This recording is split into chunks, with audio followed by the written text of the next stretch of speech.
The views and opinions expressed in the following program are those of the participants and do not necessarily reflect those of KSMQ Public Service Media Incorporated or its assigns.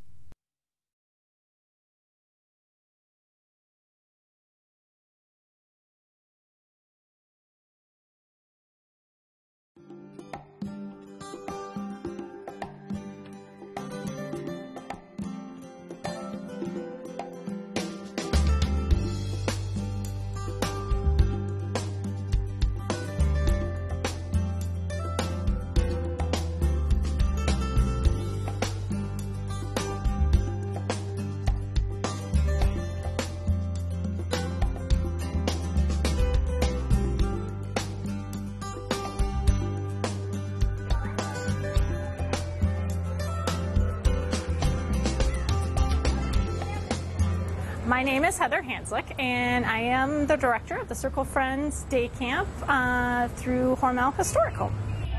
Okay. Ready here. 1, 2, 3, cheese. Excellent. I've worked regionally in this area for going on my 7th year now. As an autism resource specialist with the Low Incidence Projects, and was approached by a group of parents, indicated they knew that there was a lot of talk and discussion that they wanted over the years to have a camp in southeast Minnesota area, but it hadn't really come to volition. So the family said, we'd really like to make it work within this next year. Heather, do you think we could do that? And if so, how could we do that? I connected this group of parents to the Autism Society of Minnesota, and a wonderful group of parents whom are leaders here in our state, who gave them some advice and some information about setting up camp and preparing for camp. The group then decided that they'd like to first start, as a first endeavor, looking at a day camp opportunity, and they then at that time approached me about directing the camp and putting together the curricula.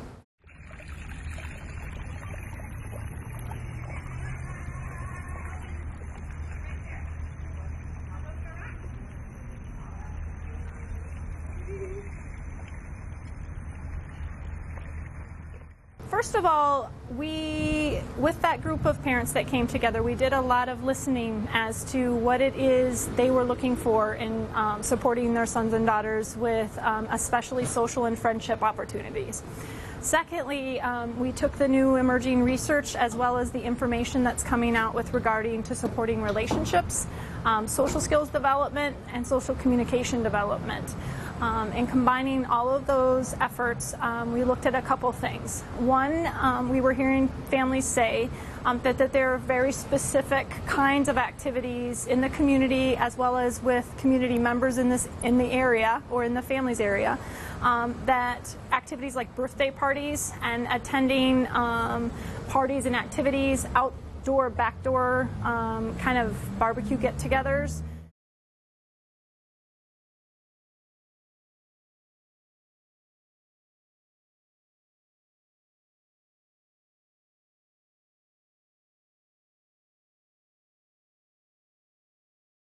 I haven't really done much of the birthday parties because of it, so I try to stay away from getting his anxiety up because of it. Does a horse really love grass? Take 2 pictures. Okay, good. Can I get a picture of your game?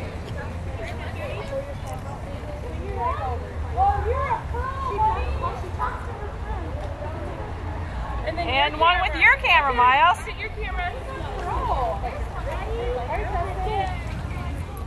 So a part of our focus was related to those kind of family day-to-day activities that are typical for summer. How we could structure them up, how we could focus on pre-teaching for the campers, and then how we could help the campers to have those experiences. The second area that we focused on were typical summertime areas that campers usually have children attend in the summer for fun and recreation and with friends and to have a good time. And the library emerged, as well as going to the ice cream shop or going out to a restaurant. Black bear but my fur is long and heavy. If I drip honey on it, I have a sticky mess. When the camp organizers asked us if they could take a field trip to the library, we were really happy to have them come. We have lots of groups come, lots of school tours come through, different newcomers come through as tours. It's a great opportunity to get a little familiar with how the library operates, instead of just hearing about it, to actually have the chance to do something in the library for the first time is a great experience. I think that the library can be an intimidating place for anyone. We have people come in who say that they've lived their whole lives in the library and have never come in. So I think that that extra intimidation factor that someone who needs a little extra help would feel is important to recognize and important to address with a camp like this. There's your library card.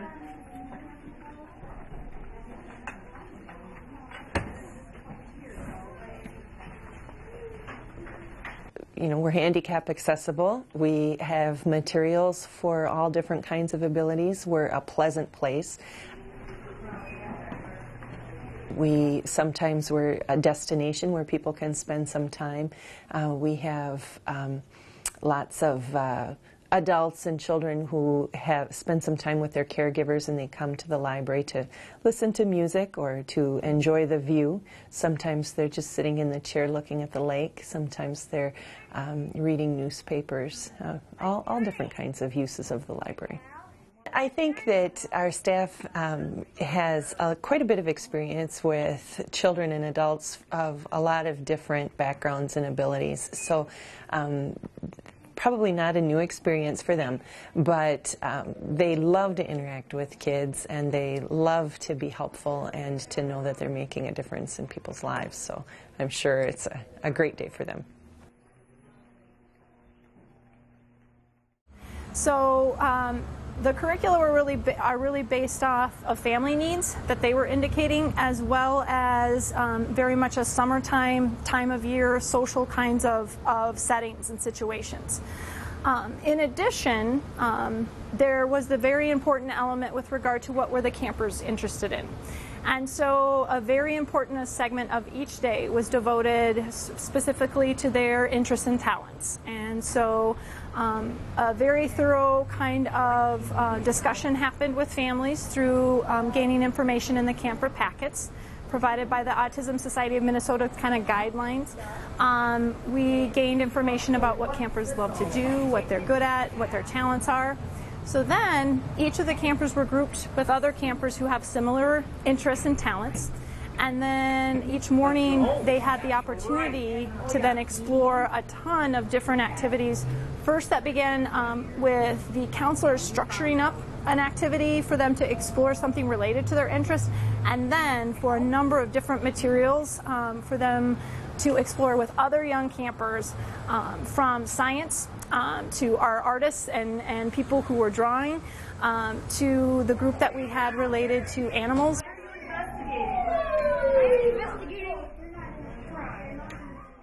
Well, he has brought home some science projects that he's done. He's gotten to make sidewalk paint, and he's excited about making more of that at home. He also got to make a tornado tube and enjoys showing me how that works and talking about that. He also told me a great deal about a volcano that they were building throughout the week. We have a number of individuals who are really talented and gifted in the area of animals and interested. We had then also an animal experience every day, in which we started off with little animals and then built throughout the week. Tried to tailor, in some cases, some of those animals to fit maybe the social of interest situation. Like, for example, ponies came to visit us today. We ended camp on the last day here on Friday with pony rides, which are a common thing for some families when you attend a birthday party. So those interests really also equally guided, along with the parent areas of concern, really guided the curricula as well. So from my vantage point, and hearing from the team leaders, staff, family members, and especially from campers, that those who are interested in music and theater, to be able to put on a puppet show and to have other people to have common interests and common experiences with, They're all just as excited about puppets. For example, we had a large group this summer that loved puppets and puppetry.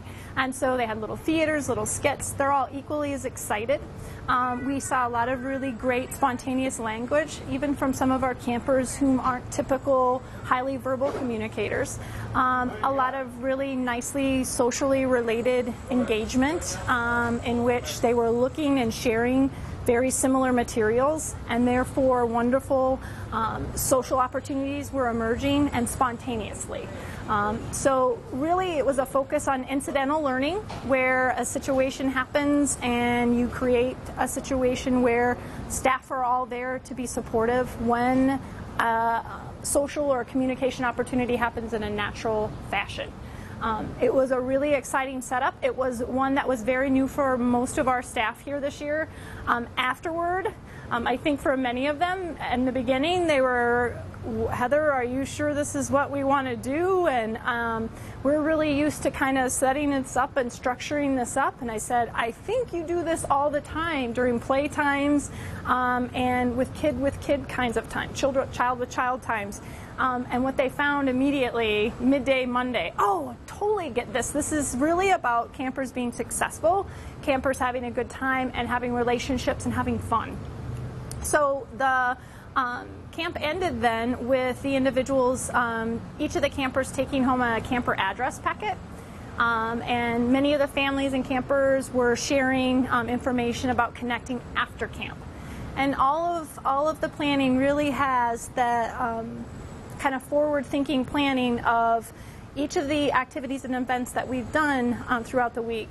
That families had an overview of what that looked like and a way to follow up and use these tools and strategies after camp is now completed, and also to be able to reconnect with other campers whom they've had wonderful experiences with. I think there's been kind of a wonderful resurgence of desire to have locally based camps throughout our state so that families have the opportunity to keep following up locally with other families and campers with campers, young people with young people, to spend time together. So it's our hope that for generalization or the ability to take the things they've learned at camp out into other settings, that we're offering families and campers tools to take with them and the opportunity with familiar people whom they've had fun with to be able to experience those things again. Well, I heard about the camp from the camp coordinator, Heather, and thought it sounded like a good opportunity for my son. Most camps he's not able to go to because they get too loud. It's too hard for him to participate, and so I thought this sounded like a fun opportunity for him to experience camp in a positive way. We are going to be providing a survey to families as well as to staff. We have been taking data all throughout the week regarding campers' feedback on things and suggestions. In addition, we have just kind of anecdotally or as people have shared information with us, hearing things like, oh my gosh, my son or daughter has gone to camp in the past. They weren't able to stay. It was really great camp, but it wasn't structured in such a way. It was such large social groups, and it was too loud at certain times, and there was no spot for him to take a break. And this is, the first camp where he or she has had this wonderful experience, and they stayed all week, and every week, every day was successful. Well, I'm hoping that he's maybe learning during this camp time that when he's here at camp and he's having some difficulty in the large group, when they have all 25 kids together, he's able to take a break and go to the sensory area and calm down. And I'm hoping that when we're out in the community, if he's having difficulty because there's too many people or it's too loud for him, I'm hoping that he learns that he can maybe take a break and move away from the activity, get himself calm until he's ready to join the activity again. It's been wonderful. This camp is a wonderful experience for my son, a great opportunity. He's come home every day saying how much he's enjoyed it. He told me that if he could be anywhere in the world, he would want to be at camp. And he said that he just loves that the kids here want to play with him. This is the first animal we saw. My son, Miles, is here. He has Asperger's. He's going to the camp.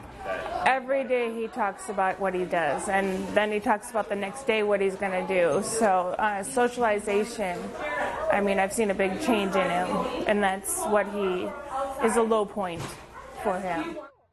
Really, it was a very low-key camp. That right away, I think, is telling.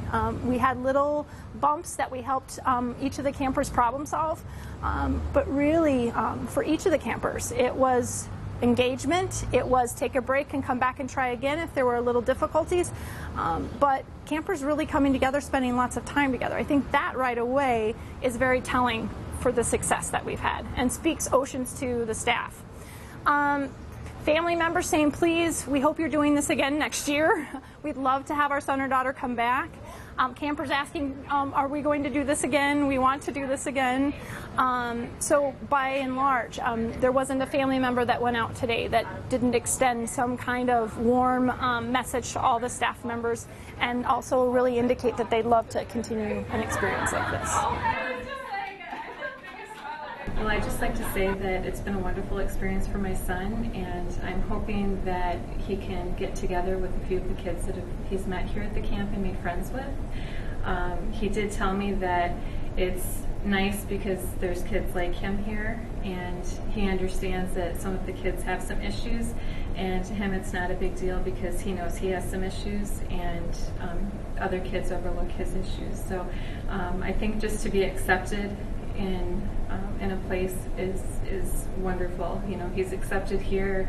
He's not looked down upon for having the struggles that he has.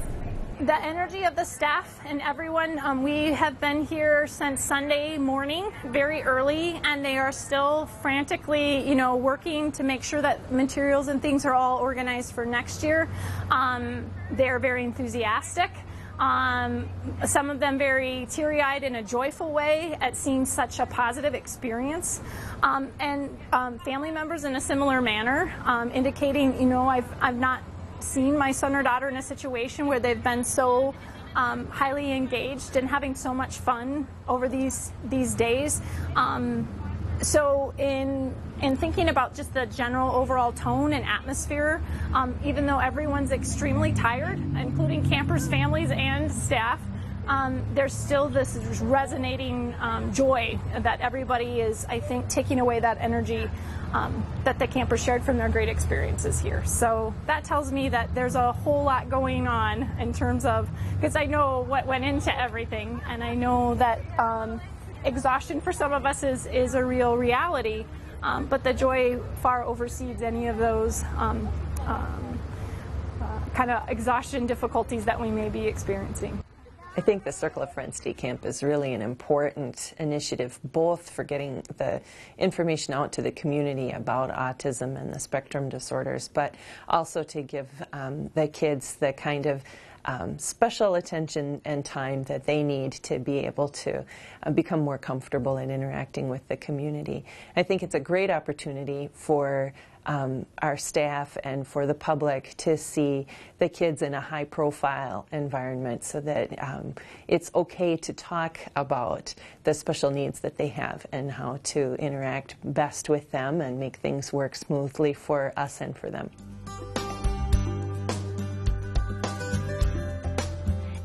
You know, much has been said about autism and ADHD. Can you define for us what those two disorders are? I didn't bring my list of characteristics. I think I'm going to defer to you on the definition, but for autism particularly. ADHD, what it feels like. Well, you know. what it looks like is kids who have a hard time sitting still, kids who have a hard time, like the more they try to focus on something, the less they're able to, and that actually is borne out in brain scans.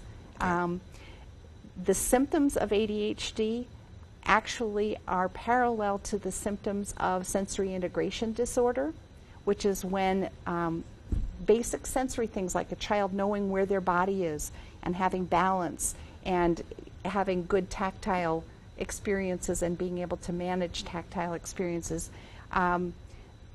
that's another whole area that produces similar symptoms. Children with functional vision issues have all the symptoms of ADHD except for the hyperactivity. Children with food allergies have all the symptoms of ADHD. So we can look at those. It's kids who teachers find difficult to manage because they're bouncing around, they're not staying focused on their tasks. But I think we really need to look more broadly at what might be going on producing the same kinds of symptoms. I think we have a lot of ways to go in that area. ADHD is often, I call it a garbage can diagnosis with kids, because there's so many things. You talked about some of them, parents that if, regardless of the reasonings, whether it's they have their own substance abuse issues or their more permissive parenting style, which is, that has its merits as well. But when those kids hit the school system, if they haven't had some type of, or at least a modicum of regimented structure in their home, they're going to have a propensity to get diagnosed with ADHD. There's neurologically based ADHD, and lots of times we can pick that off, because if you use some of the stimulant medications designed for ADHD, they're like a different kid. And as soon as you give them the medications, some things can really change. There's some studies that have showed leaving more than a 5-watt light bulb on at night stimulates the retina through your eyelid enough that it'll double the likelihood that they'll have ADHD issues or a diagnosis. Simply, so ADHD, what does it do? Attention deficit hyperactivity disorder. And even within the diagnostic manual used by the medical and psychiatric field, there's two distinct parts to that, the hyperactive part and the attentional part, which is, anybody I've ever talked to has always said, why don't they just split them in two? But that's the way that's been, and it's been set up in our system that way for a long time, and a lot of our approaches have now been designed around that issue. But go ahead. Could you contrast that to autism then? Because you hear the two a lot. And ADHD is issues of attention, hyperactivity. You talked about a lot of things that could show that, from anxiety, diet, frustration, trauma. If there's something going on at home and they're worried about that and they're distracted at school. If you have a kid that performs above the curve in school and he's like always gets his work done fast, and so he's sitting around looking around, he's going to have a much higher likelihood of getting referred for an ADHD assessment by the school simply because he looks distracted. But the core of what we look at is the hyperactivity or the struggle with attention to various things going on in their environment. They're kind of driven. It's like they got an extra motor. Now, to switch that over to the autism spectrum, almost every person we work with, at least kids or minors, teens, in the autism spectrum we mean they have a pervasive developmental disorder, including autism, Asperger's, high-functioning autism. Anecdotally, I can't think of one I've had where they didn't have a co-occurring attention deficit hyperactivity disorder diagnosis that goes along with it. A lot of that has to do with some of the brain structure things that are going on and what happens with their frustration levels, their attention issues, and their thinking, and how that occurs that creates this disjoint that's going on in their brain. One of the analogies I use with kids and their families is to say, for autism or Asperger's, your brain, if we compare it to a computer,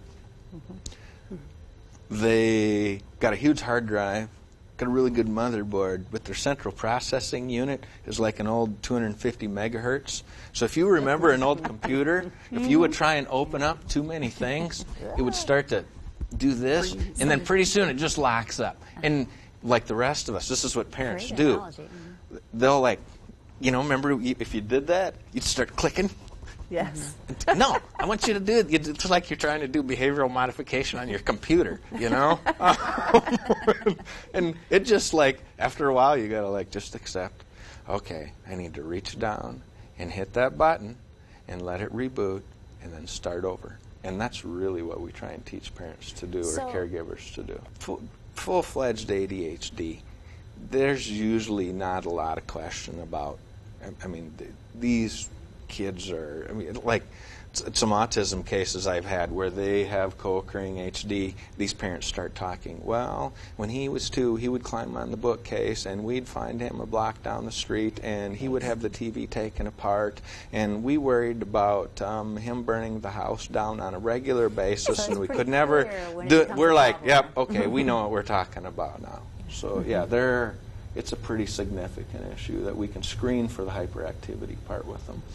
But the causal things, if you, like you asked, if you talk about high temperature, if we say the diagnosis is somebody has the high temperature, that's like saying that's similar to ADHD. What could be because they have a complication from surgery, they might have cancer, they might have the flu, they might have just climbed out of a very hot bath. Yeah, and so ADHD in and of itself, without the autism, is a symptom cluster, is what it is. It's not a good sound diagnosis in and of itself. It's a symptom cluster of behavioral ramifications, and it could be, just like with a high raised temperature in your body, it could be a whole bunch of different things that are stimulating that response from that person.